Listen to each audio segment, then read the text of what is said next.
As each day passed I would learn, in our talk, something about the little prince's planet, his departure from it, his journey. The information would come very slowly, as it might chance to fall from his thoughts. It was in this way that I heard, on the third day, about the catastrophe of the baobabs. This time, once more, I had the sheep to thank for it. For the little prince asked me abruptly as if seized by a grave doubt, "It is true, isn't it, that sheep eat little bushes?" "Yes, that is true." "Ah. I am glad." I did not understand why it was so important that sheep should eat little bushes. But the little prince added, "Then it follows that they also eat baobabs?"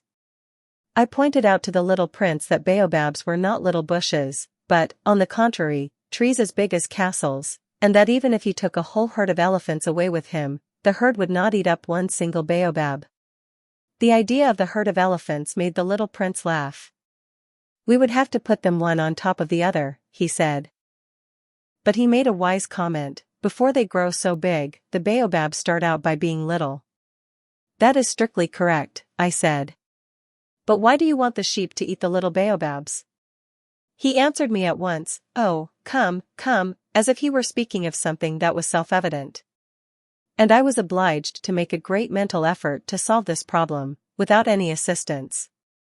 Indeed, as I learned, there were on the planet where the little prince lived as on all planets good plants and bad plants. In consequence, there were good seeds from good plants, and bad seeds from bad plants. But seeds are invisible. They sleep deep in the heart of the earth's darkness, until someone among them is seized with the desire to awaken. Then this little seed will stretch itself and begin timidly at first to push a charming little sprig inoffensively upward toward the sun. If it is only a sprout of radish or the sprig of a rose bush, one would let it grow wherever it might wish. But when it is a bad plant, one must destroy it as soon as possible, the very first instant that one recognizes it. Now there were some terrible seeds on the planet that was the home of the little prince, and these were the seeds of the baobab. The soil of that planet was infested with them. A baobab is something you will never be able to get rid of if you attend to it too late. It spreads over the entire planet. It bores clear through it with its roots. And if the planet is too small, and the baobabs are too many, they split it in pieces. "It is a question of discipline," the little prince said to me later on. "When you've finished your own toilet in the morning, then it is time to attend to the toilet of your planet, just so, with the greatest care. You must see to it that you pull up regularly all the baobabs, at the very first moment when they can be distinguished from the rosebushes which they resemble so closely in their earliest youth. It is very tedious work," the little prince added, "but very easy."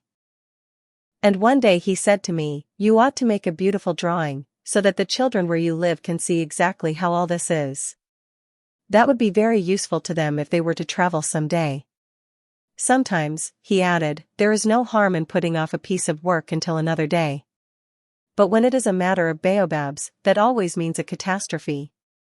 I knew a planet that was inhabited by a lazy man. He neglected 3 little bushes.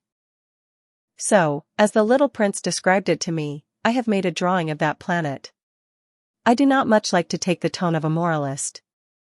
But the danger of the baobabs is so little understood, and such considerable risks would be run by anyone who might get lost on an asteroid, that for once I am breaking through my reserve.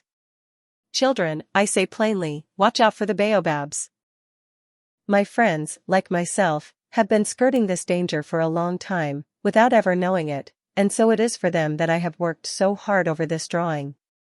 The lesson which I pass on by this means is worth all the trouble it has cost me. Perhaps you will ask me, why are there no other drawing in this book as magnificent and impressive as this drawing of the baobabs? The reply is simple. I have tried. But with the others I have not been successful.